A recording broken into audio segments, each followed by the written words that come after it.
Brevo ist eine Software, die überwiegend für das E-Mail-Marketing verwendet wird. Ein großer Vorteil ist, dass du sogar in dem kostenlosen Tarif unbegrenzt viele Kontakte sammeln kannst. Doch das ist noch lange nicht alles. Neben dem E-Mail-Marketing kannst du auch WhatsApp-Kampagnen durchführen, automatisierte Marketingabläufe einrichten und deine Kundendaten über ein integriertes CRM-System verwalten. In diesem Video zeige ich dir Schritt für Schritt, wie du ein neues Brevo-Konto einrichtest. Ich zeige dir, wie du ein Formular für deinen Newsletter erstellst und auch auf deiner Webseite hinzufügst.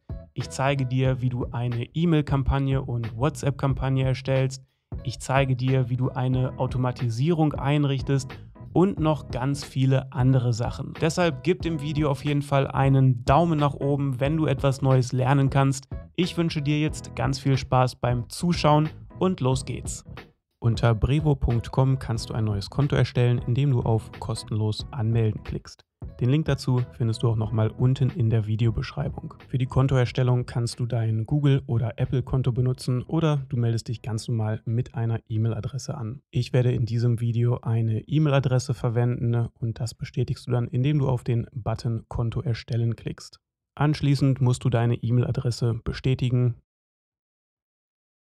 und dann musst du deine Kontaktdaten angeben. Wenn du möchtest, kannst du auch diesen Schritt überspringen, indem du auf Später abschließen klickst. Über die Telefonnummer musst du auch noch eine 2-Stufen-Authentifizierung aktivieren. Und danach kannst du einen passenden Tarif auswählen. Bei Brevo orientieren sich die Tarife nicht an die Anzahl der Nutzer, die du hast, sondern an das Volumen an E-Mails, die du pro Monat versenden möchtest. Deswegen kannst du in jedem Tarif, sogar in dem kostenlosen Tarif, unbegrenzt viele Kontakte sammeln. Der Unterschied zwischen den Tarifen ist, dass du in dem kostenlosen Tarif maximal 300 E-Mails pro Tag versenden kannst und in dem Starter- und Business-Tarif gibt es ein Limit von 20.000 E-Mails pro Monat. Wenn dir das nicht ausreicht, werden die Tarife etwas teurer. Ungefähr 10 Euro kostet das pro 20.000 zusätzliche E-Mails und ab einem Volumen von 150.000 E-Mails pro Monat musst du spätestens auf den Business-Tarif umsteigen. Bei den Funktionen gibt es natürlich auch noch ein paar Unterschiede. Das Versandlimit pro Tag gibt es zum Beispiel nur in der kostenlosen Variante. In dem Starter-Paket hast du nur das Limit pro Monat. Du kannst in dem Tarif auch das Brevo-Logo entfernen. Das kostet dann nochmal 9 Euro extra pro Monat. Und in dem Business-Tarif gibt es dann noch ein paar zusätzliche Funktionen, wie zum Beispiel AB-Tests und du kannst auch zum Beispiel Landingpages erstellen und der Support ist in diesem Tarif natürlich auch ein bisschen besser. Ich werde erstmal mit dem kostenlosen Tarif starten, weil du auch später jederzeit die Möglichkeit hast, ein Upgrade durchzuführen. Dann wirst du auch direkt in die Benutzeroberfläche von Brevo weitergeleitet und wie du dich hier zurechtfindest, das zeige ich dir als nächstes. Auf der linken Seite findest du die verschiedenen Arbeitsbereiche, zum Beispiel gibt es hier die Startseite, da findest du immer eine Übersicht von deinen Kontakten und von deinen aktuellen Kampagnen. Das ist jetzt natürlich alles noch leer, weil das ein neues Konto ist. Darunter findest du deine Kontakte. Die kannst du zum Beispiel in verschiedenen Listen sammeln. Dein eigener Kontakt, der wird hier auch direkt angezeigt. In diesem Bereich kannst du auch Formulare erstellen, die du dann auf deiner Webseite einbinden kannst. Aber wie das alles funktioniert, das werde ich dir gleich zeigen. Unter den Kampagnen kannst du dann deine E-Mails erstellen, die du ganz gerne an deine Kontakte verschicken möchtest. Genau das Gleiche kannst du auch für das SMS-Marketing machen, für das WhatsApp-Marketing. Es gibt hier verschiedene Vorlagen, die du verwenden kannst, aber wie das alles funktioniert, das werde ich dir auch gleich nochmal im Detail zeigen. Unter den Automatisierungen kannst du einstellen, wann welcher Kunde oder welcher Kontakt welche Nachricht oder welche E-Mail angezeigt werden soll. Du kannst darüber verschiedene Sequenzen erstellen, zum Beispiel, wenn sich ein Nutzer auf deiner Webseite in ein Kontaktformular einträgt, dann kannst du über die Automatisierung einstellen, welche E-Mail dieser Person zugeschickt werden soll. Und wenn der Nutzer mit der E-Mail interagiert und zum Beispiel auf irgendeinen Button klickt, dann kannst du dem Nutzer eine weitere E-Mail zuschicken und solche Sachen kannst du dann in der Automatisierung alles einstellen. Darunter gibt es noch ein paar weitere Arbeitsbereiche, die schon ein bisschen fortgeschrittener sind und mit dem E-Mail-Marketing jetzt nicht mehr so super viel zu tun haben. Zum Beispiel kannst du unter Transactional den Umsatz über deine E-Mail-Kampagnen oder deine SMS-Kampagnen messen. Unter den Conversations kannst du zum Beispiel einen Chatbot für deine Webseite erstellen, oder wenn du irgendwelche anderen Chatbots zum Beispiel auf Facebook, Instagram oder WhatsApp benutzt, dann kannst du die auch mit deinem Konto verbinden und dann aus diesem Bereich die ganzen Chats verwalten. Unter den Deals hast du die Möglichkeit, sogenannte Pipelines zu erstellen. Wenn du zum Beispiel ein Angebot an einen potenziellen Kunden rausschickst, dann kannst du die ganzen Aufgaben, die danach kommen, zum Beispiel ein Follow-up an den Kunden schicken, in diesem Bereich verwalten. Und dieser Deals-Bereich, das ist wirklich schon wie so ein CRM-System, mit dem du deine ganzen Kundenprojekte verwalten kannst. Der Bereich Meetings ist ähnlich wie Calendly. Hier kannst du zum Beispiel einen Link erstellen, und wenn jemand auf den Link klickt, dann kann diese Person automatisch einen Termin mit dir buchen, und die ganzen Meetings kannst du dann auch in diesem Bereich einsehen. Unter den Anrufen kannst du eine Telefonnummer erstellen. Die kannst du dann verwenden, um deine Anrufe zu verwalten. Also wie du sehen kannst, ist Brevo wirklich deutlich mehr als einfach nur E-Mail-Marketing. Oben rechts in der Ecke findest du auch immer eine Übersicht von deinen verbleibenden E-Mails, die du an dem Tag noch versenden kannst. Die verschiedenen Tarife kannst du über diesen Weg auch nochmal aufrufen. Daneben gibt es einen Hilfebereich, und auf der rechten Seite findest du dann dein Profil, deinen Tarif, die Einstellungen und ein paar weitere Funktionen. Als erstes würde ich dir empfehlen, dass du dein Profil vervollständigst. Hier kannst du nochmal überprüfen, dass auch alle Informationen stimmen. Und ganz am Ende hast du auch noch die Möglichkeit, den Brevo Newsletter abzubestellen. Diese Änderung musst du dann natürlich auch noch speichern. Ansonsten kannst du in dem Bereich auch noch dein Passwort ändern.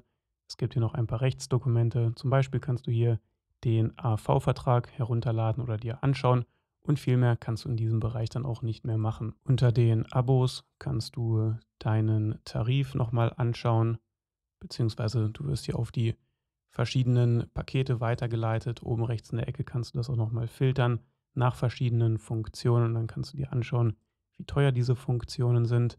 Auf der linken Seite findest du die Kontonutzung, und da kannst du dir eine Übersicht von den verschiedenen Paketen anschauen mit den ganzen Funktionen. Die Chat-Funktion kannst du zum Beispiel am Anfang 30 Tage kostenlos testen. Für die Anrufe kannst du auch eine kostenlose Testversion erstmal starten. Über die Verkaufsplattform bzw. die Verkaufspipeline kannst du insgesamt 50 Angebote verwalten. Und wenn du das erhöhen möchtest, dann kannst du auch hier ein Upgrade durchführen, und am Ende kannst du deine ganzen Abos auch kündigen. In diesem Bereich kannst du auch eine Zahlungsmethode hinzufügen. Am Anfang musst du das natürlich noch nicht machen, wenn du einfach nur die kostenlose Version benutzt. Aber wenn du das machen möchtest, dann kannst du dafür eine Kredit- oder Debitkarte verwenden oder auch dein PayPal-Konto hinzufügen. Unter den Rechnungsinformationen solltest du auf jeden Fall deine Steuernummer hinzufügen, und die ganzen Rechnungen kannst du dir dann auch in der Rechnungshistorie anschauen. Hier kannst du das alles herunterladen, und wenn du irgendwelche Gutschriften oder Erstattungen bekommst, dann kannst du das in dem letzten Tab einsehen. Unter den Einstellungen kannst du deine Zeitzone anpassen, deine Benachrichtigungen kannst du anpassen, du kannst dir auch den Haken setzen,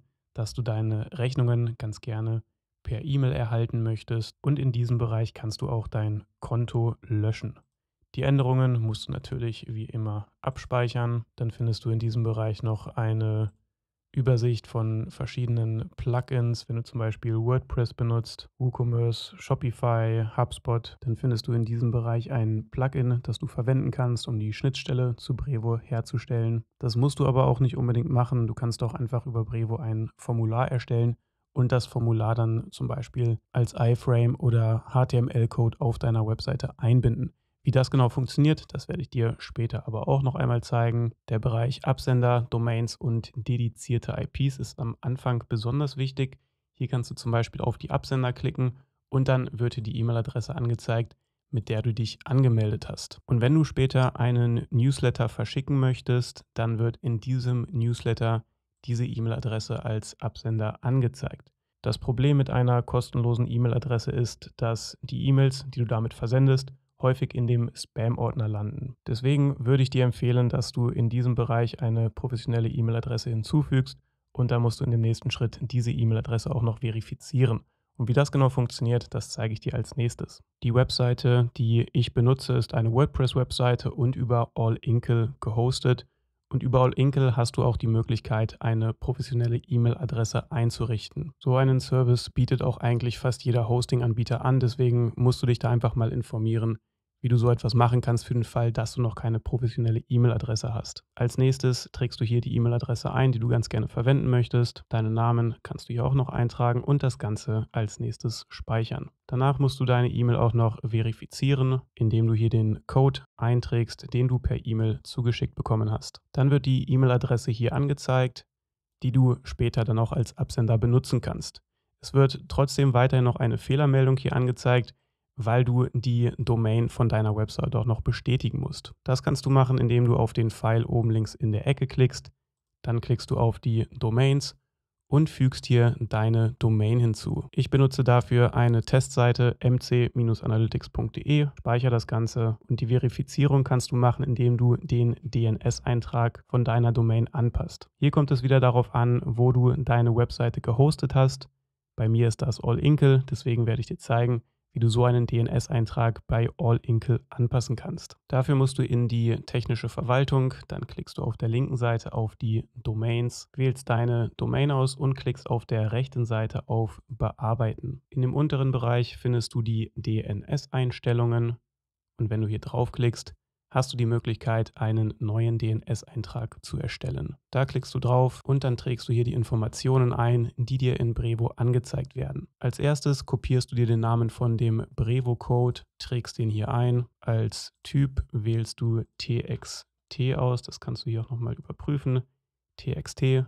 Dann kopierst du dir den Wert raus, fügst den hier ein und speicherst das Ganze ab. Dann wiederholst du den Vorgang nochmal und fügst den nächsten Eintrag hinzu. Den Namen kannst du dir wieder rauskopieren und eintragen. Der Typ ist wieder TXT und den Wert kopierst du dir auch wieder raus und trägst den hier ein. Da speicherst du ab und dann musst du genau das gleiche noch ein letztes Mal machen. Den Namen findest du wieder in Brevo. Kannst du dir rauskopieren, hier eintragen. Der Typ ist wieder TXT. Dann brauchst du noch den Wert, trägst ihn hier ein und speicherst das Ganze ab. Anschließend gehst du zurück in Brevo und klickst auf diese E-Mail-Domain authentifizieren. Das scheint alles geklappt zu haben und wenn du dann wieder zurückgehst und auf den Absender klickst, wird hier ein Haken angezeigt. Hier wird mir noch angezeigt, dass es mehrere Einträge für D-Mark gibt.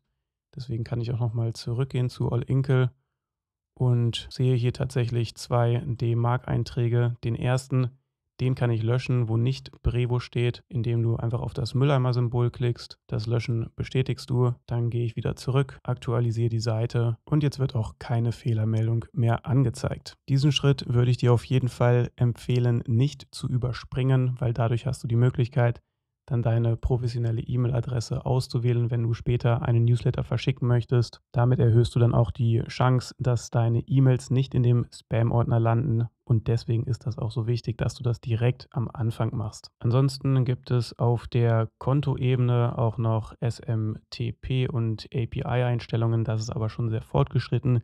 Das kannst du am Anfang eigentlich überspringen. Wenn du Mitarbeiter hinzufügen möchtest, kannst du das machen, indem du auf die Benutzer klickst. Dafür gibst du einfach nur die E-Mail-Adresse ein und dann bekommt diese Person eine Anfrage per E-Mail zugeschickt und hat anschließend Zugriff auf dein Brevo-Konto. Ansonsten kannst du unter der Sicherheit deine 2-Stufen-Authentifizierung nochmal anpassen. Die musstest du am Anfang schon direkt aktivieren. Unter Compliance gibt es noch ein paar Informationen, die du dir natürlich anschauen kannst. Du kannst dir die Sprache nochmal nachträglich anpassen und in diesem Bereich kannst du dich auch von deinem Konto abmelden. Das waren auch alle wichtigen Grundeinstellungen. Als nächstes möchte ich dir zeigen, wie du deine Kontakte verwalten kannst. Deswegen klickst du einfach auf der linken Seite auf die Kontakte. Hier wird deine eigene E-Mail-Adresse auch schon angezeigt. Und wenn du vorher schon irgendein anderes Newsletter-Tool benutzt hast oder schon irgendwelche Kontakte in deiner Liste hast, dann hast du die Möglichkeit, in diesem Bereich auch diese Kontakte hinzuzufügen. Wenn du auf den Button Kontakt hinzufügen oben rechts in der Ecke klickst, dann kannst du die ganzen Informationen manuell hinzufügen oder du klickst einfach auf Kontakte importieren rechts daneben. Und dann hast du die Möglichkeit, zum Beispiel eine Liste von deinen Kontakten hochzuladen. Du kannst die Kontakte einfach einfügen oder du kannst die Kontakte auch aus einem anderen Tool importieren. Ich habe mir mit ChatGPT ein paar Beispielkontakte erstellen lassen. Deswegen klicke ich auf Einfügen. Das hier ist Die Liste mit den Kontakten, die markiere ich kurz, füge die hier ein, bestätige das Ganze, dann bestätige ich das nochmal. Danach kannst du die Felder nochmal zuordnen, da kannst du einfach überprüfen, dass zum Beispiel der Vorname auch richtig formatiert ist, der Nachname richtig formatiert ist und die E-Mail-Adresse, oder wenn du noch weitere Daten in deiner Liste hast, dann werden die hier natürlich auch angezeigt. Und wenn irgendetwas nicht stimmt, wenn das zum Beispiel der Nachname ist, aber als Vorname erkannt wurde, dann kannst du einfach rechts auf den Button klicken und hier dann zum Beispiel den Nachnamen auswählen. Ich mache das wieder rückgängig, bei mir war alles korrekt, deswegen bestätige ich das Ganze nochmal und am Ende musst du auch noch eine Liste auswählen, in die du diese Kontakte hinzufügen möchtest. Am Anfang gibt es 2 Standardlisten, die automatisch erstellt wurden. Du kannst natürlich eine eigene Liste erstellen, indem du den Reiter rechts daneben auswählst. Dann kannst du dieser Liste einen Namen geben, zum Beispiel schreibe ich hier rein Mailchimp Kontakte, weil ich zum Beispiel vorher Mailchimp benutzt habe und diese Kontakte jetzt in Brevo importieren möchte. Genau das gleiche kannst du für einen Ordner machen. Du kannst deine ganzen Listen in verschiedenen Ordnern sortieren, damit du dich einfach möglichst einfach in deinem Konto auch zurechtfindest. Ich möchte zum Beispiel einen Ordner erstellen, wo wirklich alle Kontakte drin sind. Deswegen klicke ich hier kurz drauf, wähle neuen Ordner erstellen aus und schreibe hier rein alle Kontakte, bestätige das Ganze wieder, klicke auf Liste erstellen, bestätige das noch ein letztes Mal. Die Opt-in-Erklärung musst du auch noch bestätigen. Damit gibst du einfach an, dass das auch wirklich deine Kontakte sind und dann bist du damit auch fertig. Bei mir hat alles funktioniert. 10 neue Kontakte wurden importiert. Die werden darunter direkt angezeigt mit der E-Mail-Adresse und mit dem Namen. In dem oberen Bereich kannst du deine Kontakte filtern. Zum Beispiel wurde hier jetzt automatisch der Ordner ausgewählt, den ich gerade erstellt habe. Und in dem Ordner befindet sich die Liste, die ich auch eben gerade erstellt habe. Das kannst du natürlich auch löschen, indem du auf das X klickst. Und dann werden jetzt 11 Kontakte angezeigt.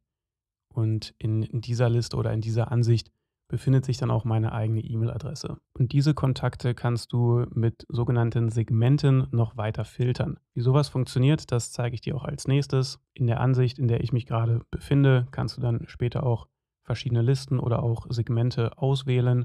Auf der linken Seite findest du dann auch nochmal eine Übersicht von deinen ganzen Listen. Hier kannst du auch bestehende Listen entfernen. Zum Beispiel kann ich die 2 Standardlisten, die automatisch am Anfang erstellt wurden, auch löschen, weil ich die nicht brauche.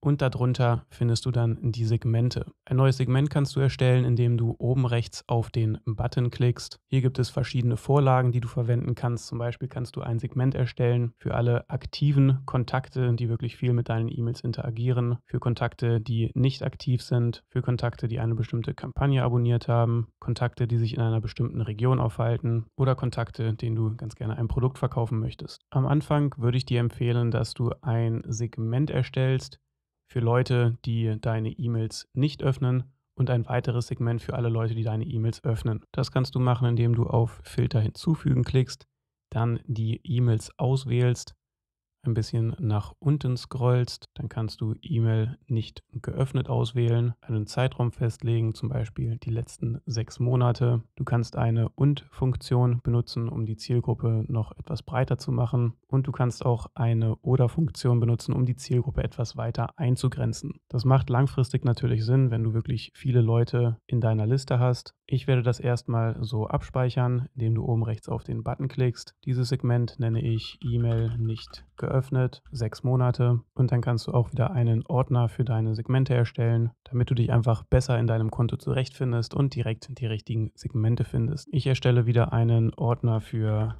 alle Segmente, bestätige das, indem ich auf Erstellen klicke und schließe den Vorgang ab. Das Segment wird hier jetzt angezeigt. Auf der rechten Seite kannst du das Segment auch wieder löschen. Du kannst es duplizieren oder umbenennen und über den Button oben rechts kannst du dann wieder neue Segmente erstellen. Dann erstelle ich nochmal ein zweites Segment für alle Nutzer, die eine E-Mail geöffnet haben, mindestens einmal, auch in den letzten 6 Monaten. Hier werden natürlich noch keine Kontakte angezeigt, weil ich auch noch keine E-Mails versendet habe.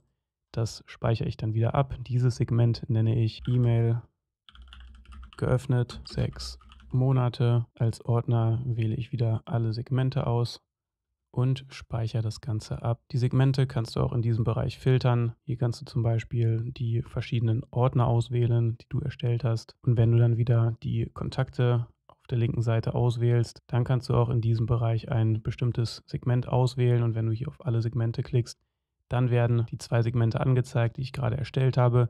Wenn ich zum Beispiel auf nicht geöffnet klicke, dann werden hier auch alle Kontakte angezeigt, weil ich noch keine E-Mails verschickt habe. Aber das wird sich dann auch langfristig anpassen, wenn du deine ersten E-Mails versendest. Als nächstes möchte ich dir zeigen, wie du ein Formular erstellst, das du dann auf deiner Webseite installieren kannst, damit du auch damit anfangen kannst, Kontaktdaten von deiner Zielgruppe zu sammeln. Dafür wählst du unter den Kontakten die Formulare aus. In dem oberen Bereich gibt es dann 3 verschiedene Reiter. Einmal für die Anmeldung. Hier kannst du ein Formular erstellen, über das sich Leute anmelden können. Genau das gleiche gibt es auch für die Abmeldung. Und wenn du auf Profil aktualisieren klickst, dann gibt es hier schon ein Standardformular, das automatisch erstellt wurde. Und wenn du da drauf klickst, dann kannst du das auch nachträglich nochmal anpassen. Ich gehe aber erstmal wieder zurück, klicke auf die Anmeldung und wähle Erstelle ein Anmeldeformular aus. Dieses Formular nenne ich Newsletter Anmeldung. Und das ist wirklich ein Formular, das jeder haben sollte. Die DSGVO-Felder, die musst du auf jeden Fall aktivieren. Das kannst du damit weiter bestätigen.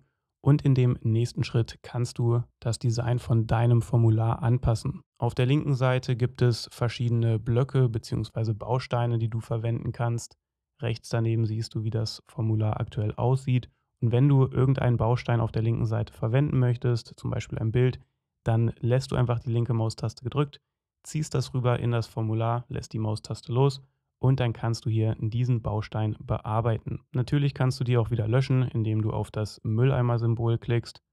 Das bestätigst du dann nochmal. Aktuell gibt es hier eine Überschrift, eine kurze Beschreibung, ein Feld, in dem sich ein Nutzer für den Newsletter anmelden kann.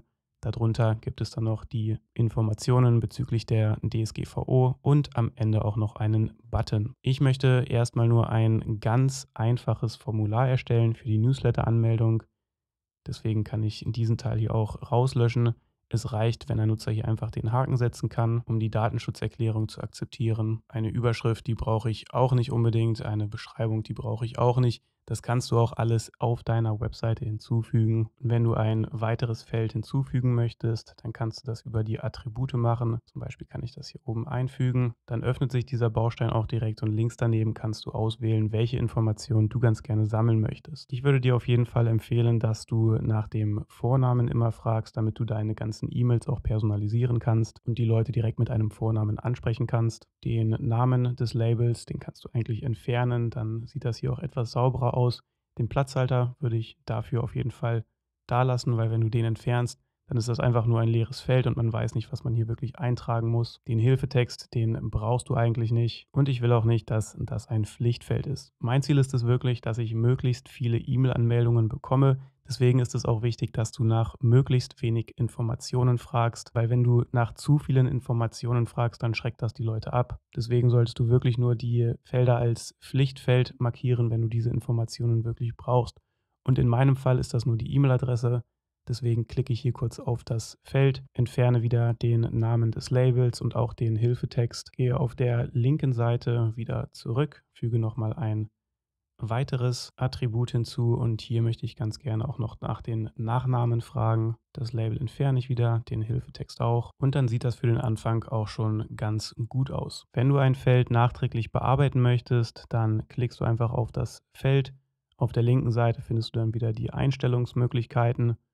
Und wenn du hier zum Beispiel den Text anpassen möchtest, den unteren Teil, beziehungsweise den Hilfetext, den brauche ich nicht, dann kannst du das theoretisch direkt in diesem Bereich löschen. Du kannst den Text auch anpassen, wenn du möchtest, oder du entfernst einfach den Haken auf der linken Seite. Zum Beispiel möchte ich die Leute nicht so formal ansprechen und schreibe hier rein, ich möchte den Newsletter erhalten und akzeptiere die Datenschutzerklärung. Das kannst du natürlich auch noch etwas kürzer machen und einfach schreiben, hiermit akzeptiere ich die Datenschutzerklärung. Den Button kannst du natürlich auch noch anpassen. Hier kannst du den Text anpassen, die Textgröße, die Schriftart, die Ausrichtung, also ob der Button zum Beispiel in der Mitte angezeigt werden soll. Du kannst die Hintergrundfarbe ändern. Zum Beispiel kann ich hier ein Blau auswählen. Den Button kannst du auch runder machen. Und wenn du den Text von dem Button ändern möchtest, dann klickst du einfach auf den Button, markierst den Text und dann schreibe ich hier rein Newsletter anmelden. Das ganze Design von dem Formular kannst du natürlich auch noch anpassen. Hier kannst du zum Beispiel den Text anpassen, Den Schreibstil kannst du anpassen, den Hintergrund kannst du anpassen. Zum Beispiel möchte ich hier ganz gerne einen weißen Hintergrund benutzen. Den Container kannst du anpassen. Zum Beispiel möchte ich hier den Rand auch in dem Blauton machen. Vielleicht ein bisschen kräftiger, damit man das etwas besser sieht. Die Ecken kannst du auch etwas runder machen, wenn du möchtest. Darunter gibt es wieder die Einstellungsmöglichkeiten für den Button. Dann gibt es hier noch eine Warnmeldung, falls irgendein Fehler auftritt. Diesen Text kannst du in diesem Bereich tatsächlich nicht anpassen, aber du kannst dir schon mal anschauen, wie so etwas aussieht.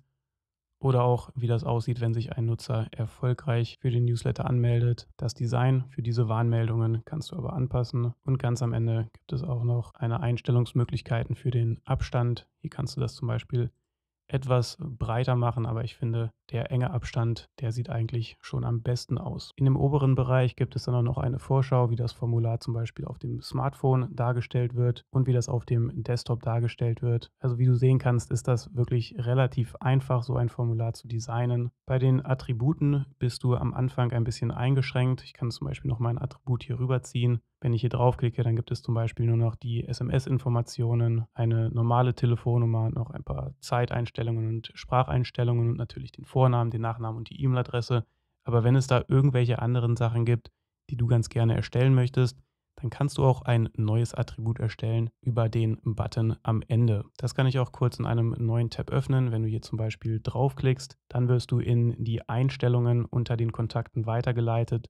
Und hier kannst du ein neues Attribut hinzufügen. Dafür musst du einfach nur einen Namen festlegen, die Attributart, also ob das, was ein Nutzer eintragen kann, ein Text ist, ein Datum, eine Zahl, eine Kategorie oder ein War-Falsch-Attribut. Das speicherst du dann ab und wenn du das gemacht hast, dann kannst du so ein Attribut auch in dem Formular hinzufügen. Ich lösche das erstmal wieder, klicke als nächstes auf Weiter. Wenn du möchtest, kannst du natürlich auch noch ein Recaptcha hinzufügen, aber das brauchst du eigentlich nur, wenn du wirklich viel Traffic auf deine Seite bekommst.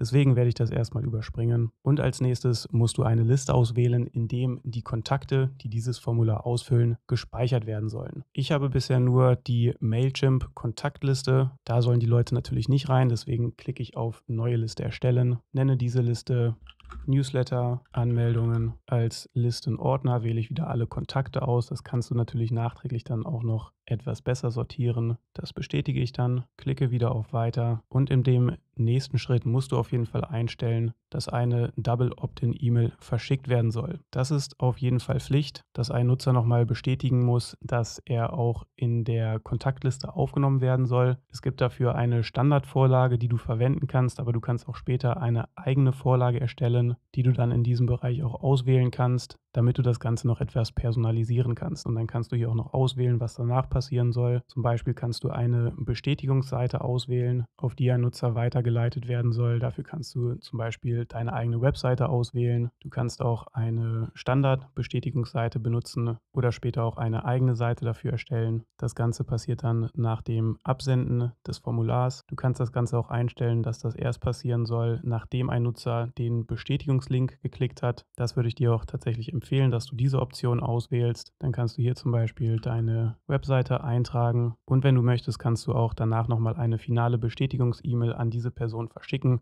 Zum Beispiel kann das einfach nur eine Bestätigung sein, dass diese Person erfolgreich in der E-Mail-Liste aufgenommen wurde. Dafür gibt es wieder verschiedene Standardvorlagen, die du verwenden kannst. Oder du kannst auch eine eigene Vorlage erstellen, was ich dir auch empfehlen würde zu machen.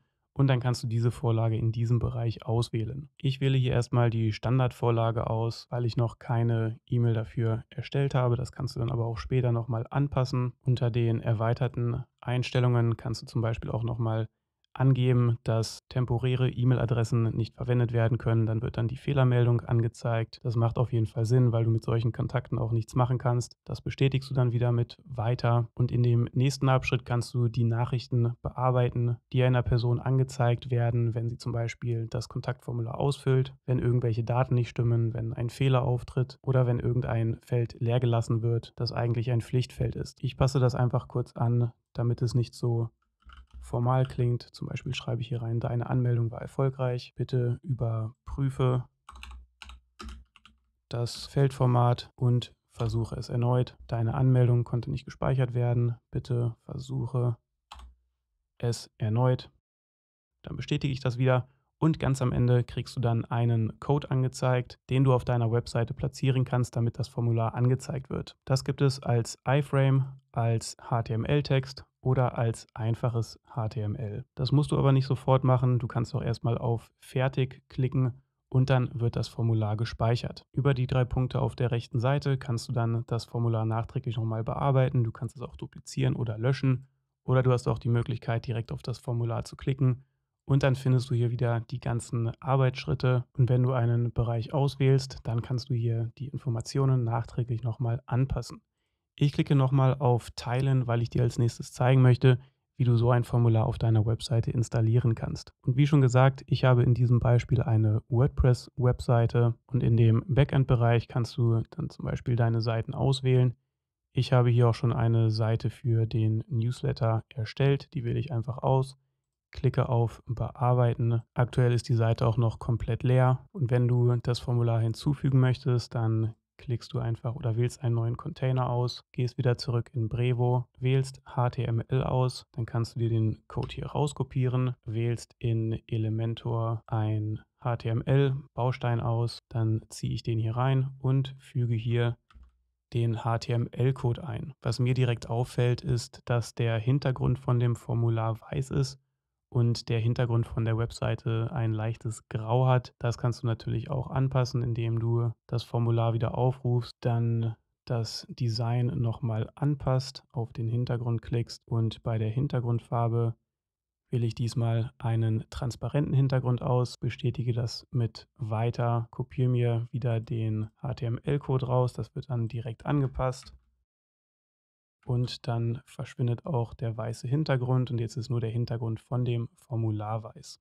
Das sieht auf jeden Fall schon deutlich besser aus. Natürlich kannst du dann noch weitere Textbausteine hinzufügen. Zum Beispiel kann ich hier eine Überschrift auswählen, trage dich jetzt für den Newsletter ein. Natürlich kannst du auch noch einen Text hinzufügen und die ganze Seite anpassen. Das werde ich dir jetzt aber nicht zeigen. Ich wollte dir jetzt erstmal nur zeigen, wie du den Newsletter oder das Formular auch auf deiner Webseite platzieren kannst. Deswegen speichere ich das ab und wenn du irgendeinen anderen Editor benutzt oder zum Beispiel den Gutenberg-Editor, dann musst du einfach nur gucken, dass du einen HTML-Baustein findest und da kannst du dann den Text bzw. den HTML-Code, den du hier findest, eintragen und dann wird das Formular auch automatisch hier angepasst. Den Editor kann ich dann schließen. Die Seite kann ich auch kurz aufrufen. Das ist natürlich noch nicht perfekt, aber für den Anfang ist das schon mal nicht schlecht. Dann gehe ich wieder zurück in Brevo, schließe das Ganze wieder ab und dann gibt es unter dem Formular noch ein paar Einstellungen. Die Kontaktattribute, die hatte ich dir gerade schon gezeigt. Hier kannst du verschiedene Attribute hinzufügen, die du dann in deinem Formular auch verwenden kannst. Dann gibt es in diesem Bereich auch noch Webhooks, die du verwenden kannst. Das ist schon ein bisschen fortgeschrittener, deswegen kannst du das auch überspringen. Und in dem letzten Bereich hast du die Möglichkeit, wieder Segmente zu erstellen. Das sind einfach nur ein paar Beispielsegmente, die du hier findest. Deswegen kann ich das auch überspringen, weil ich dir das gerade schon gezeigt habe. Als nächstes möchte ich dir zeigen, wie du E-Mails erstellen kannst und dafür wählst du auf der linken Seite die Kampagnen aus. Die WordPress-Seite kann ich erstmal wieder schließen und wenn du eine neue Kampagne erstellen möchtest, dann klickst du einfach auf den Button oben rechts in der Ecke. Am Anfang legst du fest, was du für eine Kampagne erstellen möchtest, also zum Beispiel eine E-Mail-Kampagne, eine SMS-Kampagne, eine WhatsApp-Kampagne und so weiter.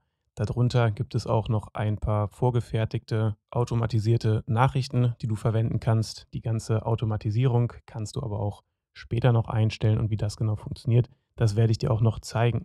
Ich werde erstmal eine E-Mail-Kampagne erstellen. Dann musst du dieser Kampagne einen Namen geben und darüber kannst du auch noch einstellen, ob du damit einen AB-Test machen möchtest. Mit dieser Funktion kannst du 2 verschiedene E-Mails gegeneinander testen und gucken, welche besser funktioniert. Das ist aber auch eine Funktion, die du nur in einer Pro-Version machen kannst und nicht in der kostenlosen Version. Ich möchte ganz gerne eine Willkommens-E-Mail erstellen, die alle Leute zugeschickt bekommen, die sich neu in den Newsletter eintragen. Deswegen nenne ich diese Kampagne Willkommens-E-Mail, bestätige das Ganze, indem ich auf Kampagne erstellen klicke und in dem nächsten Abschnitt kannst du deine Kampagne konfigurieren. Zuerst musst du einen Absender festlegen. Das ist der Name, der in der E-Mail angezeigt wird, von wem die E-Mail verschickt wird. Wenn du hier zum Beispiel auf Verwalten klickst, dann kannst du die E-Mail-Adresse auch noch ändern. Und weil ich am Anfang eine professionelle E-Mail hinterlegt habe, kann ich die auch auswählen. Den Namen kannst du auch noch anpassen. Auf der rechten Seite siehst du eine Vorschau, wie so etwas ungefähr aussieht. Natürlich kannst du hier auch den Unternehmensnamen eintragen und das Ganze dann speichern. In dem nächsten Schritt musst du deine Empfänger auswählen, also wer diese E-Mail erhalten soll. Dafür kannst du deine Listen verwenden oder die Segmente, die du erstellt hast. Ich habe am Anfang eine Liste erstellt für alle Leute, die sich für den Newsletter anmelden.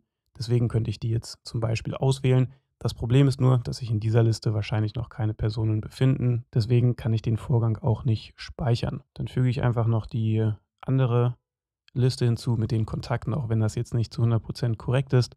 Aber damit kann ich dir dann auf jeden Fall zeigen, wie das Ganze funktioniert. Die inaktiven Kontakte kannst du auch ausschließen, indem du hier den Haken setzt.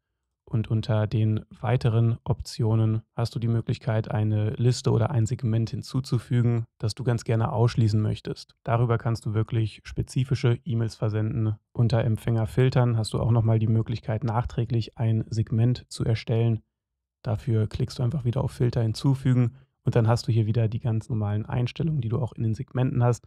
Und dann kannst du diese Gruppe als Segment auch abspeichern. Am Ende siehst du auch, wie viele Empfänger basierend auf den ganzen Einstellungen, die du hier getätigt hast, übrig bleiben. Für heute kann ich mit dem kostenlosen Tarif noch 300 E-Mails versenden. Ich habe 10 Empfänger in dieser Liste. Deswegen passt das alles und du kannst das speichern. Danach geht es weiter mit dem Betreff. Ich habe mithilfe von ChatGPT eine kurze Willkommens-E-Mail erstellen lassen. In der Betreffzeile ist einfach nur eine kurze Begrüßung. Du kannst das Ganze auch noch personalisieren, indem du hier ein Attribut auswählst. Zum Beispiel kannst du den Vornamen auswählen und dann wird in der Betreffzeile auch direkt der Vorname erwähnt.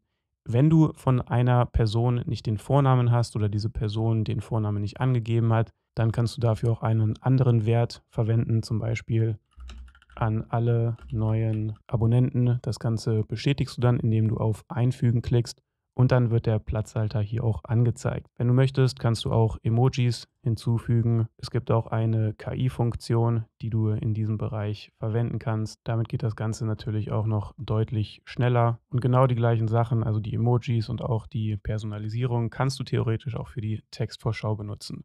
Das Ganze speicherst du dann ab.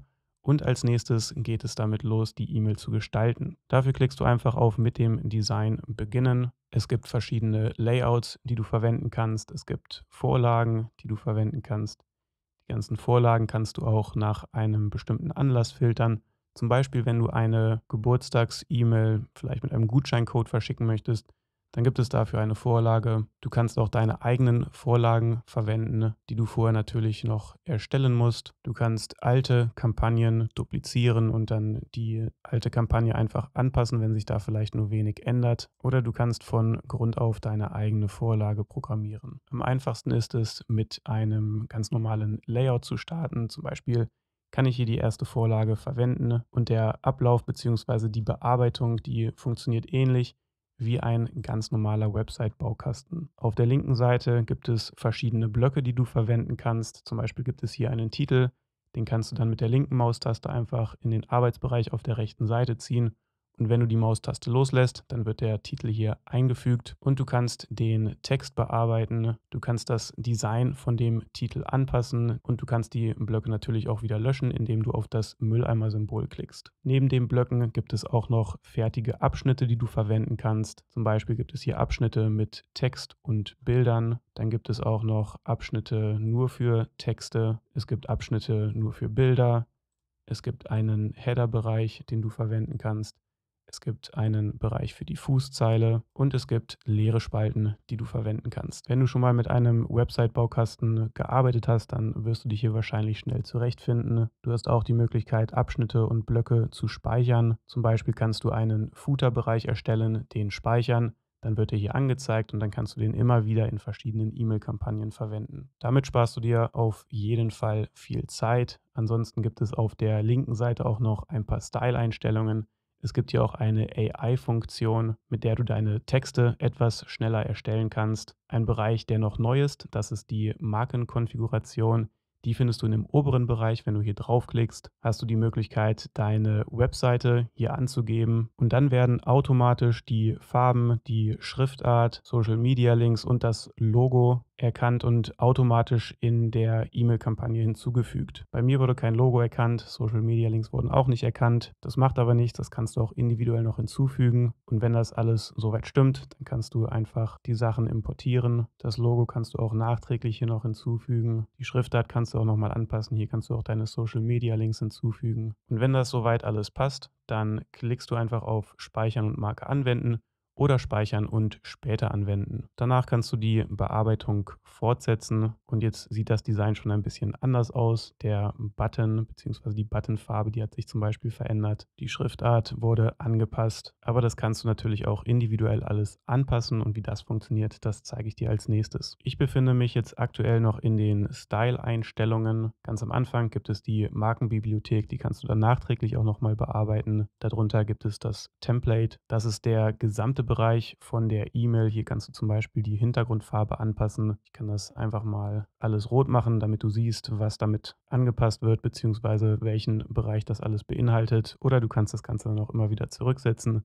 um zu den Grundeinstellungen zurückzukehren. Du kannst auch ein Bild hinzufügen. Es gibt hier noch ein paar weitere Einstellungen, zum Beispiel die Breite. Genau das gleiche kannst du für den Text machen. Hier kannst du die Schriftart nochmal anpassen. Du kannst die Schriftgröße für bestimmte Blöcke anpassen, zum Beispiel für die Überschrift und auch für die Paragraphen. Du kannst die Schriftfarbe ändern, die Zeilenhöhe und so weiter. Dann gibt es auch noch Einstellungen für den Button. Hier kannst du wieder die Farbe anpassen, einen Rahmen hinzufügen, den Button ein bisschen runter machen. Zum Beispiel kann ich das mal auf 15 stellen, dann wird er ein bisschen runder. Und am Ende gibt es noch die Einstellungen für den Abstand. Oben rechts in der Ecke kannst du dir die Vorschau auch für das Mobilgerät dir anschauen. Auf den Button rechts daneben kannst du eine Test-E-Mail versenden, damit du einfach gucken kannst, wie das Design dann wirklich in echt aussieht. Den Fortschritt kannst du auch speichern und dann später die E-Mail weiter bearbeiten. Und über die 3 Punkte findest du wieder ähnliche Funktionen. Du kannst dir hier die Historie anschauen. Es gibt hier auch einen Vorschau-Modus, einen Hilfebereich für verschiedene Tastenkürzel. Die Markenbibliothek kannst du aus diesem Bereich aufrufen. Den Fortschritt kannst du speichern oder als PDF herunterladen. Oder du kannst auch die ganze E-Mail als Template speichern. Die AI-Funktion ist aktuell noch in der Beta-Phase. Hier kannst du auch einfach ganz normal mit der KI chatten bzw. Anweisungen geben und dann werden auch diese Sachen erstellt. Aber die ganze Erstellung ist wirklich relativ simpel, deswegen brauchst du so eine KI für diesen Bereich eigentlich nicht. Ich möchte jetzt eine ganz einfache Willkommens-E-Mail erstellen, deswegen kann ich auch den ersten Abschnitt hier löschen, beziehungsweise das Bild. Das brauche ich nicht, das andere Bild oder die anderen 2 Bilder, die brauche ich auch nicht. Die kann ich auch löschen. Den ganzen Abschnitt hier, den kann ich auch löschen. Das Logo entferne ich auch. In der Überschrift benutze ich wieder eine ganz normale Begrüßung. Zum Beispiel schreibe ich hier Hallo rein und dann möchte ich das auch wieder personalisieren, dass ich die Leute mit dem Vornamen anspreche. Und das kannst du machen, indem du auf die 3 Punkte klickst und dann auf das Männchensymbol klickst, wieder den Vornamen als Attribut auswählst. Und wenn der Vorname nicht verfügbar ist, dann benutze ich an alle Leser, klicke dann auf Einfügen und dann wurde der Platzhalter hier direkt hinzugefügt. Den Text für die E-Mail habe ich wieder mit ChatGPT erstellt, deswegen füge ich den hier einfach kurz ein. Hier werden die Leute nur kurz aufgeklärt, was sie in der Zukunft erwarten können, dass man zum Beispiel exklusive Angebote bekommt, neue Nachrichten, Tipps und Tricks. Und als Dankeschön für die Anmeldung gibt es auch einen Gutscheincode, einen 10% Rabatt. Den Gutscheincode, den findet man hier, den man dann auf der Webseite zum Beispiel benutzen kann. Den Button kannst du theoretisch entfernen, wenn du möchtest, oder du passt hier einfach den Text an. Zum Beispiel nenne ich den um zu Gutscheincode einlösen, wähle dann das Link-Symbol aus, darüber kannst du einen Link einfügen und dann füge ich hier einfach die Webseite ein und bestätige das mit Einfügen. Als nächstes möchte ich den Footer noch bearbeiten, zum Beispiel kann ich diese Nachricht entfernen, diese E-Mail wurde an E-Mail versendet, das brauche ich nicht, beziehungsweise die zweite E-Mail, das war einfach nur ein Platzhalter. Diesen Abschnitt kann ich auch direkt löschen. Die Adresse von dem Unternehmen, die musst du auf jeden Fall immer hinzufügen. Das ist in Deutschland Pflicht. Genauso wie ein Link, über den ein Nutzer den Newsletter abmelden kann. Den Text kannst du hier auch nochmal anpassen. Zum Beispiel kann ich hier schreiben, hier kannst du dich von dem Newsletter abmelden. Dann passe ich den Link hier auch noch ganz kurz an und ändere hier den Text. Den Text darüber kann ich auch nochmal anpassen, damit das nicht so formell klingt. Zum Beispiel kann ich hier schreiben, du hast diese E-Mail erhalten, weil du dich für unsere Newsletter angemeldet hast. Den Abstand kann ich auch noch mal ein bisschen anpassen. Hier ist der Abstand zum Beispiel auf 15 Pixel oben und unten gestellt. Deswegen klicke ich noch mal auf den Textbaustein da drüber, wähle den Abstand aus, aktiviere den Innenabstand und stelle den hier auch einmal auf 15 Pixel für oben, 15 Pixel für unten und dann sieht das Ganze schon ein bisschen sauberer aus. Das Logo von Brevo, das kannst du nicht entfernen, wenn du hier draufklickst und dann auf das Mülleimer-Symbol klickst. Das kostet dann nochmal 9 Euro pro Monat, die du zusätzlich dafür bezahlen musst. Wenn du das machen möchtest, dann kannst du hier einfach auf den Button klicken und dann wirst du zu diesem Bereich weitergeleitet, wo du das freischalten kannst.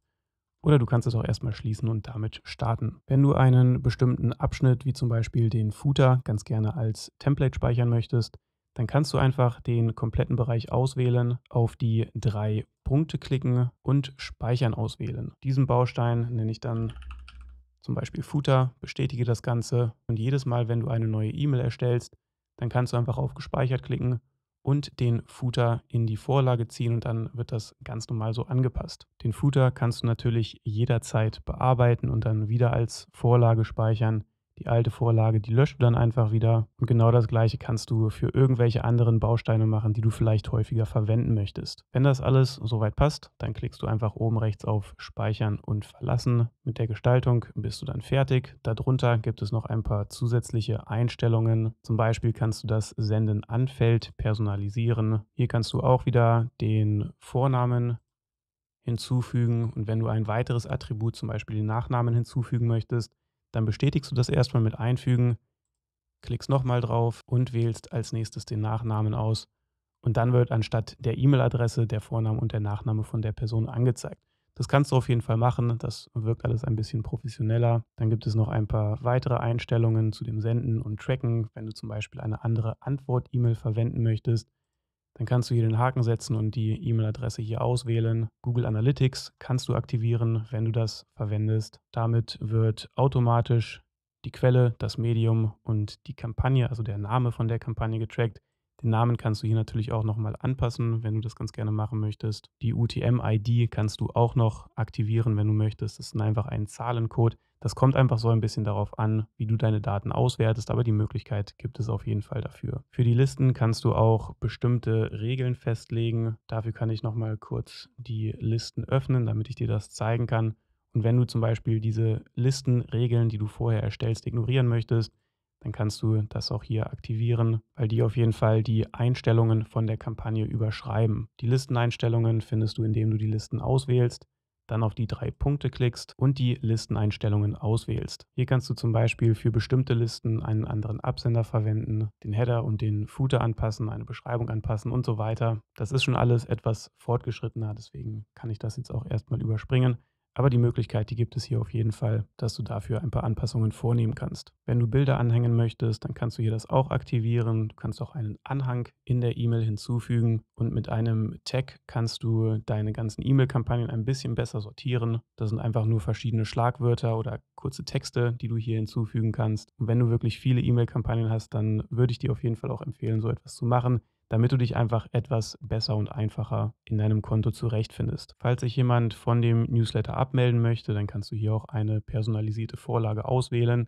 Aktuell ist da einfach nur die Standardvariante bzw. das Standardformular hinterlegt. Wenn du das Ganze persönlicher machen möchtest, dann musst du hier auch erstmal eine neue Seite dafür erstellen. Und dann kannst du in diesem Bereich auch so eine Seite auswählen. Genau das gleiche kannst du auch für die Profilaktualisierung machen. Und in dem letzten Abschnitt, in dem Design, würde ich dir auf jeden Fall empfehlen, dass du die Webversion aktivierst. Das bedeutet einfach nur, dass ein Nutzer die E-Mail auch direkt in dem Browser öffnen kann, wenn es zum Beispiel irgendwelche Probleme in der Darstellung gibt. Die Kopfzeile dafür kannst du auch bearbeiten, das musst du aber nicht machen. Da wird dann einfach eine Standard-Kopfzeile benutzt und das reicht für den Anfang auch erstmal vollkommen aus. Aber wie gesagt, den Haken für die Webversion, den solltest du auf jeden Fall aktivieren. Das Ganze speicherst du dann ab und dann bist du mit der Kampagnenerstellung auch schon fertig. Wenn du nach oben scrollst, kannst du dir eine Vorschau von dieser E-Mail angucken. So sieht das aktuell aus. Ich würde dir auf jeden Fall empfehlen, dass du eine Test-E-Mail erstmal an dich versendest. Deswegen kannst du als Empfänger deine eigene E-Mail-Adresse auswählen. Du kannst auch weitere Testempfänger hinzufügen, wenn du zum Beispiel eine E-Mail-Adresse bei verschiedenen Anbietern hast, bei zum Beispiel web.de, bei Gmail und bei Yahoo oder irgendwelche anderen Anbieter, dann lohnt es sich auf jeden Fall, an jeden Anbieter eine Test-E-Mail zu schicken, damit du einfach sicher gehst, dass die Darstellung bei jedem Anbieter korrekt ist. Das bestätigst du dann, indem du auf Test senden klickst. Unten wird dann eine Nachricht angezeigt, dass das Ganze erfolgreich war. In Gmail sieht auch alles auf den ersten Blick korrekt aus. Der Betreff, der wird auf jeden Fall richtig angezeigt. Der Text, das sieht auch alles soweit in Ordnung aus. Den Buttonklick, den sollst du natürlich auch nochmal überprüfen. Hier werde ich jetzt auch auf die Webseite weitergeleitet und in dem oberen Bereich hinter der Domain siehst du dann auch die UTM-Parameter und darüber kannst du dann auch in Google Analytics später sehen, welcher Traffic auf deiner Webseite von der E-Mail-Kampagne kommt. Wenn du das überprüft hast und alles soweit stimmt, dann kannst du das Ganze auch abschließen, indem du auf Versand planen klickst und dann kannst du auswählen, ob du diese E-Mail jetzt sofort versenden möchtest. Du kannst einen Zeitraum in der Zukunft auswählen. Hier kannst du ein Datum festlegen und eine Uhrzeit, wann das versendet werden soll.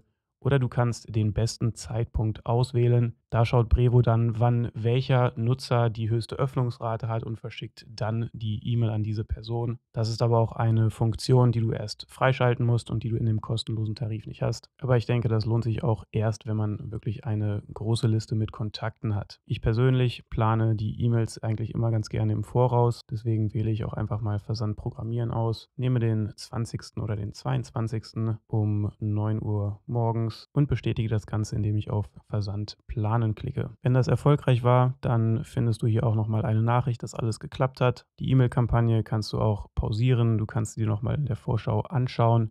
Du kannst die auch nochmal nachträglich bearbeiten, duplizieren, eine weitere Test-E-Mail senden und auf der rechten Seite kannst du später dann auch sehen, an wie viele Empfänger diese E-Mail versendet wurde, wie viele davon die E-Mail geöffnet haben, auf einen Link geklickt haben oder sich von dem Newsletter wieder abgemeldet haben. Für deine Kampagnen kannst du auch wieder einen Ordner erstellen, darüber kannst du deine ganzen E-Mail-Kampagnen sortieren. Das solltest du auf jeden Fall machen, wenn du wirklich viel und regelmäßig verschiedene E-Mails versendest, damit du dich einfach in deinem Konto einfacher zurechtfindest. Und genauso funktionieren auch die Kampagnen für das SMS-Marketing. In Deutschland wird das SMS-Marketing nicht so super viel verwendet, da ist WhatsApp einfach beliebter. Trotzdem möchte ich dir ganz kurz zeigen, wie du eine SMS-Kampagne erstellst. Dafür klickst du einfach wieder auf den Button. Du gibst der Kampagne einen Namen. Zum Beispiel kann ich hier erste SMS-Kampagne einfach reinschreiben. Das Ganze bestätigen. Die Einstellungen sind hier etwas weniger. Du musst hier wieder einen Absender auswählen. Hier kannst du zum Beispiel deinen Namen oder dein Unternehmen angeben. Bei den Empfängern kannst du wieder eine Liste auswählen. Ich kann hier einfach mal alle Listen hinzufügen, die ich gerade habe. Wahrscheinlich kriege ich noch eine Fehlermeldung.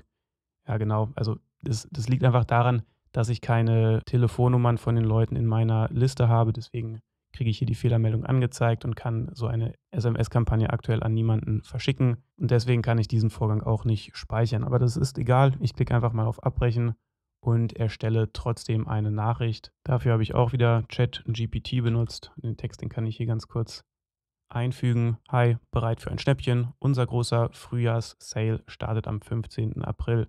Markiere den Tag.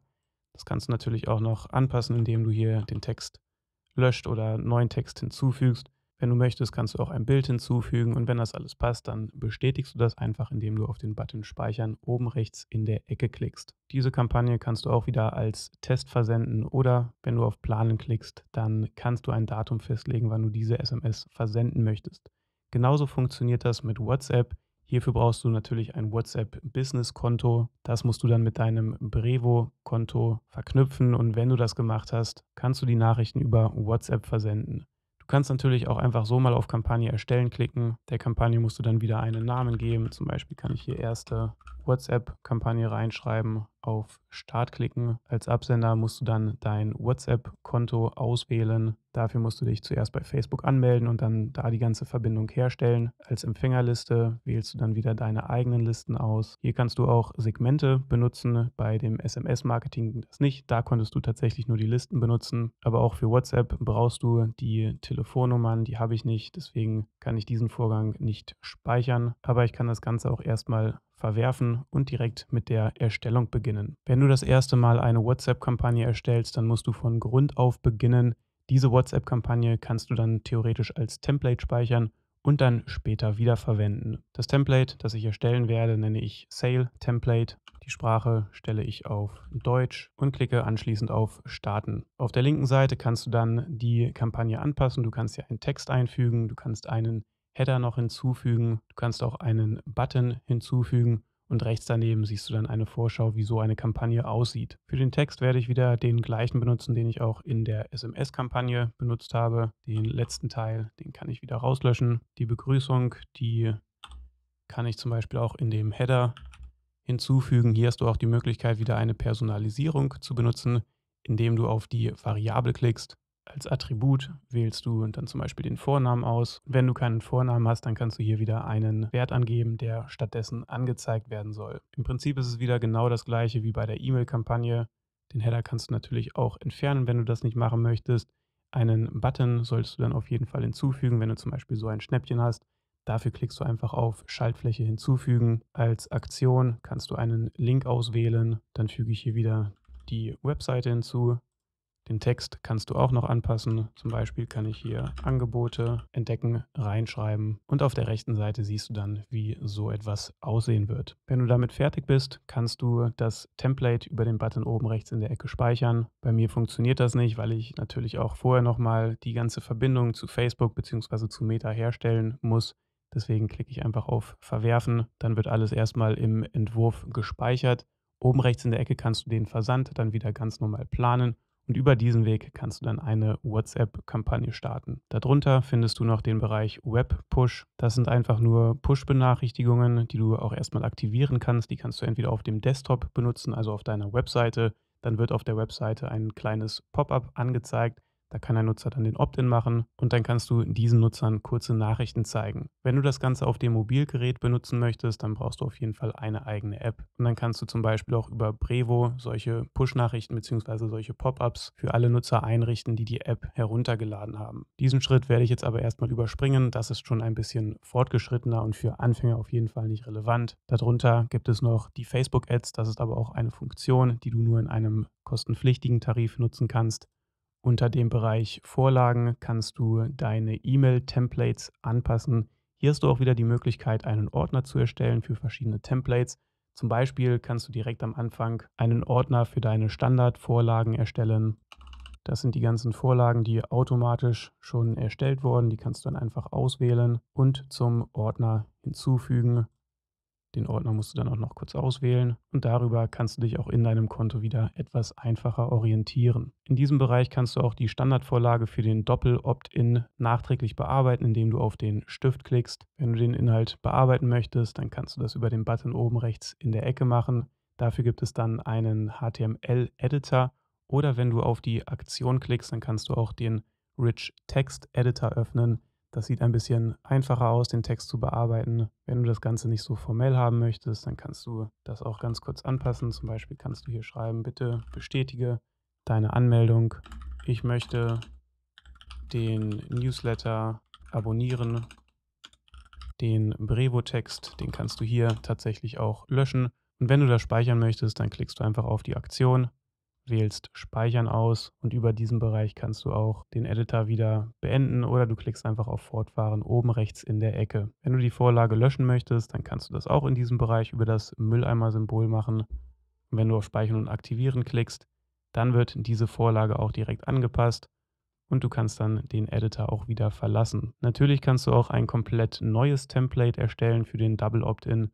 Dafür klickst du einfach oben rechts auf Template erstellen und dann kannst du so eine Vorlage eigenständig anpassen. Der Ablauf ist wieder ähnlich wie bei einer ganz normalen E-Mail-Kampagne. Deswegen werde ich diesen Schritt jetzt nicht nochmal durchlaufen. Ich denke, du weißt inzwischen, wie so etwas funktioniert. Aber wenn du so etwas machst, dann kannst du wieder auf die Kontakte klicken, dein Formular auswählen, das Formular bearbeiten und in den Einstellungen gibt es dann wieder die Option, das Opt-in-Formular anzupassen und wenn du hier eine Vorlage erstellt hast, dann kannst du die in diesem Bereich auch auswählen. Genau das gleiche kannst du auch für eine Bestätigungsseite machen und so weiter. Ich gehe nochmal zurück auf die Kampagnen und wähle die Vorlagen aus. Genau das gleiche gibt es dann auch für die WhatsApp Templates, die du hier erstellen kannst. Ich habe damit schon angefangen, das erste Template zu erstellen. Die Templates kannst du dann in diesem Bereich duplizieren oder wenn du auf die 3 Punkte klickst, dann kannst du das nachträglich auch bearbeiten oder das Template auch löschen. Darunter gibt es den Bereich Statistiken und hier kannst du sehen, wie deine Kampagnen performen. Du kannst sehen, wie häufig eine Kampagne geöffnet wurde, wie groß die Klickrate ist, beziehungsweise wie viele Leute auf irgendwelche Buttons oder Links geklickt haben. Und du kannst auch sehen, wie viele Leute sich von deinem Newsletter wieder abgemeldet haben. In dem oberen Bereich kannst du einen Zeitraum festlegen und darunter siehst du die Performance für verschiedene Kampagnentypen. Du hast auch die Möglichkeit, Conversions zu erstellen, wenn du zum Beispiel auf deiner Webseite irgendetwas verkaufen möchtest. Hier kann ich aktuell noch gar nichts einstellen, deswegen klicke ich nochmal auf die Einstellungen, damit ich dir hier alle Funktionen nochmal kurz vorstellen kann. In den Standardeinstellungen kannst du deine Zeitzone nochmal anpassen. Der wichtige Bereich, das sind eigentlich die Standardeinstellungen für die Kampagne. Hier kannst du zum Beispiel den Namen nochmal anpassen, den Standardsender, den Header und den Footer kannst du hier anpassen. Und wenn hier irgendetwas vielleicht nicht stimmt oder du eine andere E-Mail verwenden möchtest, dann kannst du das hier anpassen, damit du das nicht jedes Mal individuell bei einer neuen Kampagne machen musst. Und wenn du weitere E-Mails für den Testversand hinzufügen möchtest, dann kannst du das auch hier machen, indem du hier einfach die E-Mails einträgst.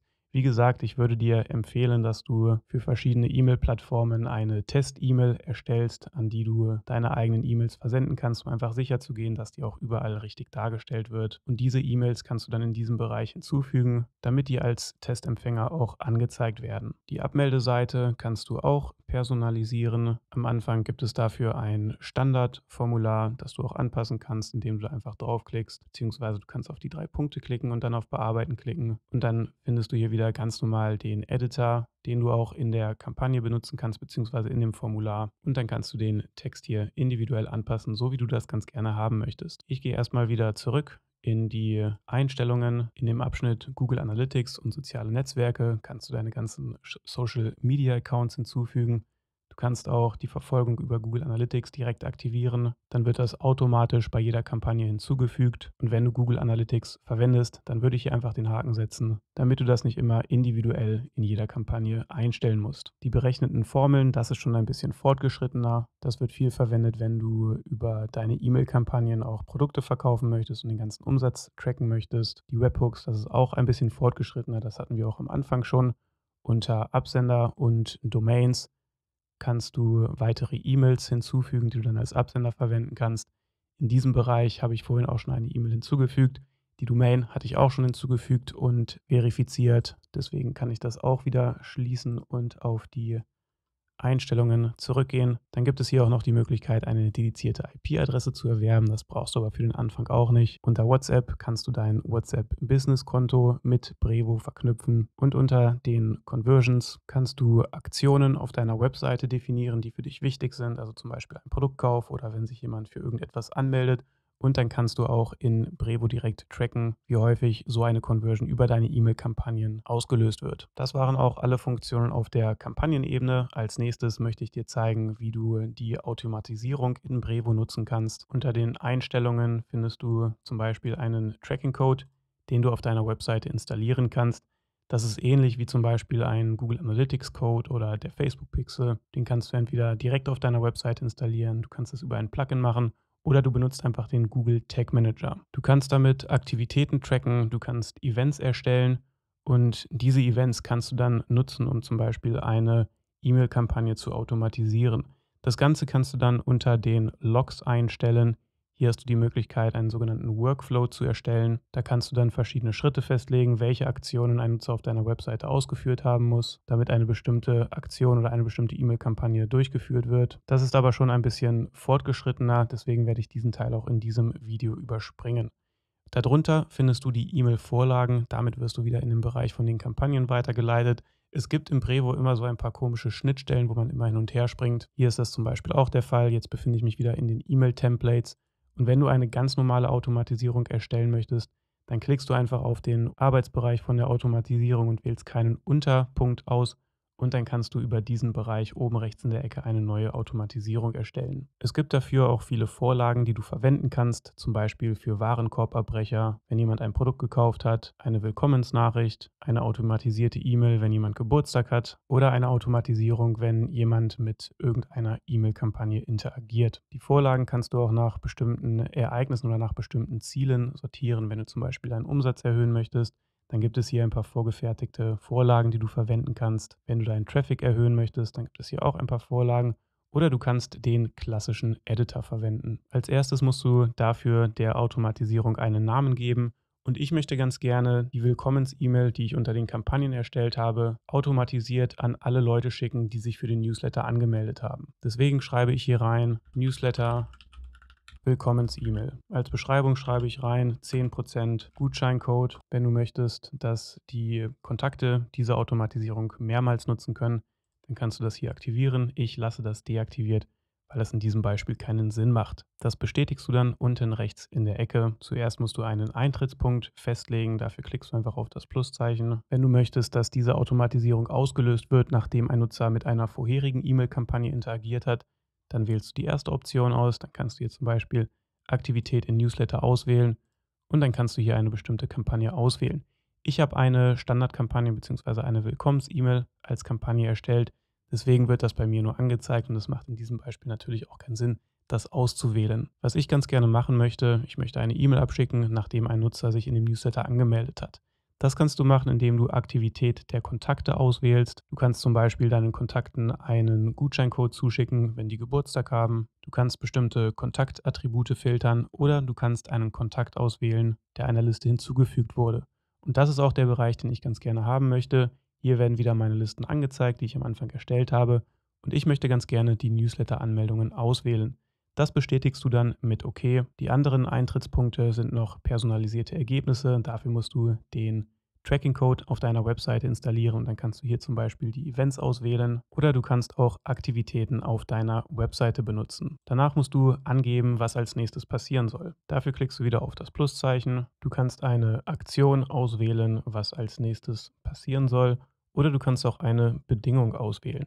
Zum Beispiel kannst du eine Zeitspanne hinzufügen und hier kannst du einstellen, dass der nächste Schritt, die nächste Aktion erst nach einem bestimmten Zeitpunkt ausgeführt werden soll. Darüber kannst du eine E-Mail-Sequenz automatisieren, dass eine Person zum Beispiel nach einer Woche eine bestimmte E-Mail zugeschickt bekommt und dann 2 Wochen später irgendeine andere E-Mail. Ich werde hier einfach mal 1 Minute eintragen und das bestätigen, weil ich natürlich möchte, dass ein Nutzer sofort nach der Anmeldung eine weitere E-Mail zugeschickt bekommt. Deswegen kann ich diese Zeitsequenz auch eigentlich überspringen, aber ich wollte dir trotzdem einmal ganz kurz zeigen, wie du so etwas nutzen kannst.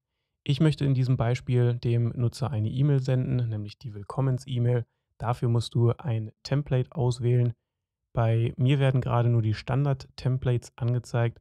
Wahrscheinlich habe ich am Anfang die E-Mail-Kampagne, die ich erstellt habe, nicht als Template abgespeichert. Das kann ich aber auch kurz überprüfen, indem ich Brevo nochmal in einem neuen Tab öffne, die Kampagnen mir nochmal anschaue, auf die E-Mails klicke und wenn ich dann die E-Mail nochmal bearbeite bzw. auf Design bearbeiten klicke, dann kannst du über den Button oben rechts in der Ecke bzw. die 3 Punkte diese E-Mail als Template speichern. Das Template nenne ich Willkommens-E-Mail, speichere das Ganze ab und wenn ich dann wieder zurückgehe und auf E-Mail senden gehe, dann die Liste nochmal aktualisiere, dann wird die tatsächlich immer noch nicht angezeigt. Das kann ich aber auch nochmal kurz überprüfen, indem ich mir die Templates anschaue. Es kann nämlich sein, dass das Template noch nicht aktiv ist. Deswegen gehe ich nochmal auf alle Templates, klicke hier auf nicht aktiv, dann gehe ich nochmal auf den Stift bzw. auf Bearbeiten und wahrscheinlich, genau, hier fehlt noch der Absender, das muss ich noch hinzufügen und eine Betreffzeile muss ich auch noch hinzufügen. Das geht aber auch relativ schnell, indem ich einfach auf die Einstellungen klicke. Die Betreffzeile kann ich einfach wieder übernehmen. Du kannst hier auch wieder eine Personalisierung hinzufügen. Der Pre-Header, das ist wieder der Vorschau-Modus. Hier schreibe ich rein dein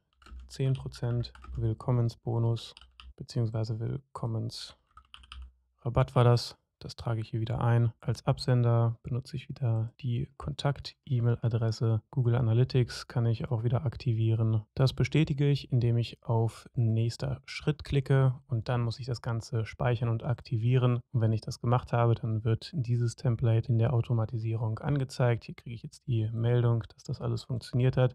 Wenn ich hier die Liste aktualisiere, dann wird jetzt auch hier die Willkommens-E-Mail angezeigt. Das bestätige ich dann wieder mit OK und damit habe ich jetzt die erste Automatisierung fertiggestellt. Den Workflow kannst du dann auch oben rechts in der Ecke testen, indem du hier eine E-Mail-Adresse angibst. Das solltest du auf jeden Fall machen, bevor du das live schaltest. Und wenn alles soweit richtig konfiguriert ist, dann kannst du über den Button oben rechts in der Ecke diesen Workflow bzw. diese Automatisierung auch aktiv setzen. Über den Pfeil oben links in der Ecke kommst du noch immer wieder zurück. Du kannst sehen, wie viele Leute diese Automatisierung durchlaufen haben, die Automatisierung auch erfolgreich beendet haben. Du kannst die Automatisierung auch pausieren oder deaktivieren. Und in dem oberen Bereich gibt es hier auch wieder verschiedene Filter für alle aktiven Automatisierungen, alles, was pausiert ist und alles, was aktuell nicht aktiv ist. Natürlich kannst du eine Automatisierung auch wieder komplett löschen. Dafür klickst du einfach auf die 3 Punkte und dann bestätigst du das, indem du auf das Mülleimer-Symbol klickst. Das waren auch eigentlich erstmal alle wichtigen Informationen, die du benötigst, um mit dem E-Mail-Marketing in Brevo zu starten. Es gibt natürlich noch ganz viele weitere Funktionen, die ich dir als nächstes auch noch zeigen möchte. Zum Beispiel gibt es auch noch Transaktions-E-Mails. Das ist natürlich interessant für alle Leute, die einen Online-Shop haben. Solche E-Mails werden in Brevo über einen SMTP-Server versendet. Deswegen musst du das alles am Anfang einrichten, wenn du diese Funktion nutzen möchtest. Und wie das alles funktioniert, das findest du auch hier in dem Hilfeartikel. Hierüber kannst du dann zum Beispiel Auftragsbestätigungen versenden, Versandbestätigungen versenden oder auch E-Mails für eine Rücksendung. Was bei Brevo auch interessant ist, dass du genau das gleiche für das SMS-Marketing benutzen kannst. Diese Funktion gibt es bei vielen anderen Anbietern zum Beispiel nicht. Das ist auf jeden Fall ein Pluspunkt von Brevo. Aber wie gesagt, diese Funktion, die brauchst du auch wirklich nur, wenn du einen Online-Shop hast. Dann gibt es auch noch die Conversations. Darüber hast du die Möglichkeit, einen Chatbot zu erstellen. Damit haben deine Kunden oder deine Kontakte die Möglichkeit, direkt mit dir zu chatten. Zum Beispiel kannst du ein Chat-Widget erstellen. Das kannst du dann auf deiner Webseite einbinden. Genau das gleiche kannst du auch für andere Plattformen machen, zum Beispiel für E-Mail, für Facebook Messenger, für Instagram oder auch für WhatsApp. Auf der linken Seite kannst du zum Beispiel das Chat-Widget auswählen. Wenn du hier auf Installieren klickst, dann kannst du das alles anpassen. Du kannst die Sprache anpassen. Du kannst die Farbe anpassen. Hier wird auch automatisch deine Brandfarbe benutzt, für den Fall, dass du die auch hinterlegt hast. Auf der rechten Seite siehst du eine Vorschau, wie dieses Chat-Widget ungefähr aussieht. Und wenn das alles passt, bestätigst du das mit weiter. Du kannst deinen Namen anpassen oder auch den Unternehmensnamen hier eintragen. Ein Bild kannst du hinzufügen, damit das Ganze auch ein bisschen persönlicher ist. Und ganz am Ende findest du dann eine Anleitung, wie du so ein Chat-Widget auf deiner Webseite installieren kannst. Eine direkte Integration gibt es aktuell nur für WordPress, Shopify oder WooCommerce.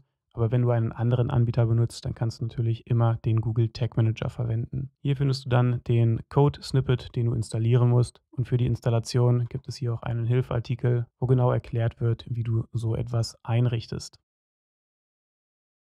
Ich gehe hier nochmal zurück, weil ich das in diesem Beispiel auch jetzt nicht alles einrichten möchte. Das dauert einfach etwas zu lange. Das Chat-Widget, das kann auf jeden Fall jeder benutzen und für die anderen Sachen, also für Facebook, Instagram und WhatsApp, da musst du nochmal einen Aufpreis zahlen. Ich glaube, das kostet aktuell ungefähr 13 Euro pro Monat. Dann gibt es auch noch die Deals. In diesem Bereich kannst du eine sogenannte Sales Pipeline erstellen. Das bedeutet einfach nur, dass du deine Angebote hier eintragen kannst. Du kannst den ganzen Verlauf tracken, du kannst die ganzen Aufgaben hinzufügen, du kannst den Status ändern, du kannst verschiedene Arbeitsschritte automatisieren, damit du da auch einfach ein bisschen Zeit sparst. Und dann hast du hier wirklich alles immer im Blick und weißt genau, welche offenen Punkte es aktuell bei verschiedenen Projekten gibt. In der kostenlosen Version kannst du bis zu 50 Deals erstellen. Dafür klickst du einfach auf den Button. Du findest hier die Pipeline. Darunter werden dann deine Projekte angezeigt. Und dann kannst du genau sehen, in welchem Bereich sich gerade ein aktuelles Projekt befindet und welche Aufgaben erledigt werden müssen. Über den Button oben rechts in der Ecke kannst du einen neuen Deal erstellen. Den Deal kannst du auch mit einem Kontakt aus deiner Liste verknüpfen. Ein Unternehmen kannst du hinzufügen, einen Namen musst du angeben. Zum Beispiel kann ich hier Angebot 1 reinschreiben. Betrag sind 10.000 Euro. Du kannst verschiedene Aufgaben hinzufügen, zum Beispiel, dass du diese Person anrufen musst an einem bestimmten Datum, zum Beispiel am Freitag um 12 Uhr. Und wenn du auf Erstellen klickst, wurde dieser Deal erstellt. Das kann ich auch einmal ganz kurz schließen. Und dann findest du den Deal auf der linken Seite unter Neu. Den Deal kannst du natürlich jederzeit bearbeiten. Du kannst Notizen hinzufügen, du kannst eine E-Mail senden, du kannst angeben, ob du diesen Kunden oder dieses Projekt gewonnen hast oder ob der Kunde abgesprungen ist. Und wenn du mit dem Deal weiter vorankommst, dann kannst du das einfach in die nächste Spalte ziehen, bis das Kundenprojekt erfolgreich abgeschlossen ist. Dann kannst du hier auch ein Datum festlegen, den Betrag nochmal anpassen, eine Notiz hinzufügen und das Ganze als gewonnen markieren. Die Ansicht kannst du dir auch als Liste anzeigen lassen. Wenn es Aufgaben gibt, die sich häufig wiederholen, dann kannst du das auch unter den Aufgaben erstellen. indem du oben rechts auf den Button klickst. Dann kannst du hier zum Beispiel eine E-Mail auswählen und das Ganze dann mit Erstellen bestätigen. Du hast auch die Möglichkeit, Unternehmen hinzuzufügen, mit denen du häufiger zusammenarbeitest. Du kannst Berichte erstellen und verfolgen, wann du welchen Umsatz erwirtschaftet hast. Dann gibt es auch noch die Einstellungen. Hier kannst du Benutzer hinzufügen, die Benachrichtigungen bearbeiten oder auch noch verschiedene Attribute hinzufügen. Die Deals-Funktion ist auf jeden Fall interessant. Für die meisten Leute ist das wahrscheinlich nicht relevant. Aber wenn du viel mit Kunden zusammenarbeitest und das ganz gerne in einer Plattform verwalten möchtest, dann hast du in Brevo auf jeden Fall die Möglichkeit dazu. Darunter gibt es auch noch die Meetings. Das ist ähnlich wie Calendly. Vielleicht kennst du das auch schon. Hier kannst du einfach ein Meeting erstellen beziehungsweise einen Link, über den Kunden einen Termin mit dir buchen können. Das kannst du entweder für 15 Minuten machen oder für 30 Minuten. Ich wähle hier einfach mal die 15 Minuten aus. Du kannst das natürlich auch individuell einstellen von der Zeit her. Du kannst diese Termine mit einem Google-Kalender oder Outlook-Kalender verbinden. Ich überspringe das erstmal und dann kannst du hier die Zeiten angeben, an denen du verfügbar bist. Wenn du das alles konfiguriert hast, dann klickst du wieder auf den Button Weiter. Diesen Link kannst du dann auf deiner Webseite einbinden oder in deiner E-Mail-Signatur hinzufügen und Personen haben dann die Möglichkeit, über diesen Link direkt einen Termin mit dir zu buchen. Dieses Meeting kannst du natürlich auch nachträglich nochmal bearbeiten.